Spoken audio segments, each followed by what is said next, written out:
Friends, Lex Consilium foundation की तरफ से आपसे बात करते हुए अगली प्लेलिस्ट है कैरियर्स इन लॉ। तो जो लॉ के स्टूडेंट्स हैं और जिन्होंने हाल में ग्रेजुएशन किया हुआ हो, उनसे मुखातिब होते हुए मैं आपको पब्लिक प्रोसिक्यूटर यानी पीपी के जॉब के बारे में बता रहा हूँ। ये वो बातचीत है उन स्टूडेंट से जो कि एक पेड जॉब करना चाहते हैं।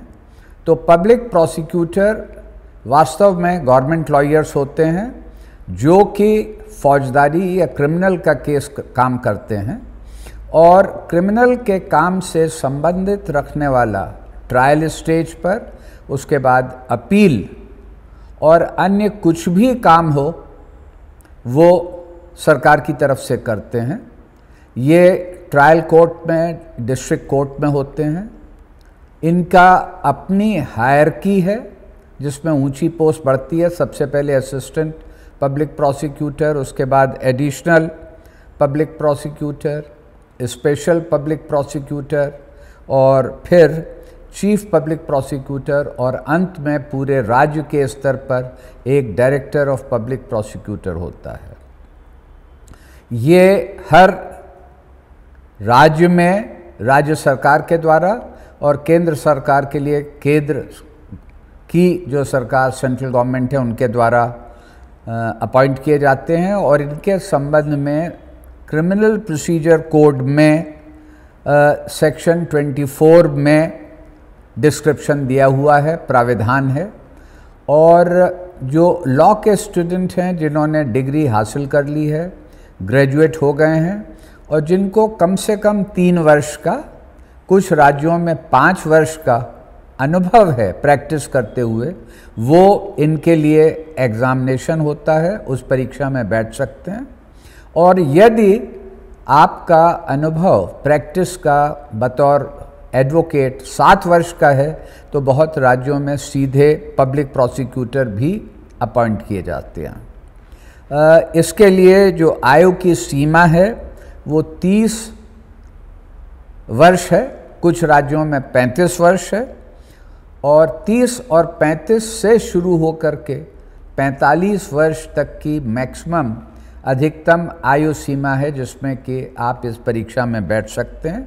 और इस एज में जो SC, ST, OBC, EWS और या भूतपूर्व सैनिक हैं उनको कुछ रिलैक्सेशन भी दिया जाता है। आपके अनुमान के लिए, एक आइडिया लगाने के लिए, इनकी सैलरी जिस स्केल में है वो 53,000 53,000 से लेके 63,000 तक है और उसके बाद जैसा आपको हर वर्ष ईयरली इंक्रीमेंट मिलेगा उससे आपका वेतन बढ़ता जाएगा। हर स्टेट में वहाँ का जो पब्लिक सर्विस कमीशन है वो इसके लिए हर वर्ष परीक्षा करता है और किसी भी प्रत्याशी को, कैंडिडेट को अधिकतम इस परीक्षा में बैठने के लिए 6 मौके मिल सकते हैं, बशर्ते कि उन्होंने मैक्सिमम एज को क्रॉस न किया हो जब तक उसके अंदर है। इस परीक्षा में क्या क्या विषय होते हैं, किस तरह की परीक्षा है, उसका मैंने इस स्लाइड के अंत में, इस प्रेजेंटेशन के अंत में स्लाइड बना दी है, आप उसमें देख सकते हैं।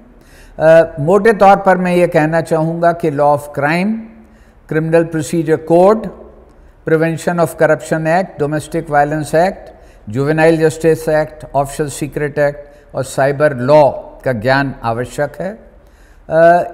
जो विद्यार्थी, कानून के स्टूडेंट इसके बारे में प्रैक्टिस करना चाहते हैं वो कहाँ पर इंटर्नशिप करें ये भी पहले से लिखा हुआ है, इसकी स्लाइड आप बाद में देख सकते हैं। जो इससे निर्धारित कानून आपको पता होने चाहिए वो भी दिए गए हैं। तो ये एक बहुत अच्छा ऑप्शन है और ध्यान में रखें कि चूँकि इसमें पोस्ट हर राज्य के लिए कम होती हैं, निर्धारित होती हैं, वो एनुअल वेस्टेज रेट पर निर्भर करती हैं। तो यदि आपने इसकी परीक्षा के लिए तैयारी की है तो आप क्रिमिनल प्रैक्टिस में अपना स्थान बना सकते हैं। इसके अतिरिक्त लॉ फर्म्स में भी जहाँ पर लॉ ऑफ क्राइम के बारे में मुकदमे होते हैं, वो काम देखा जाता है, वो भी आप कर सकते हैं।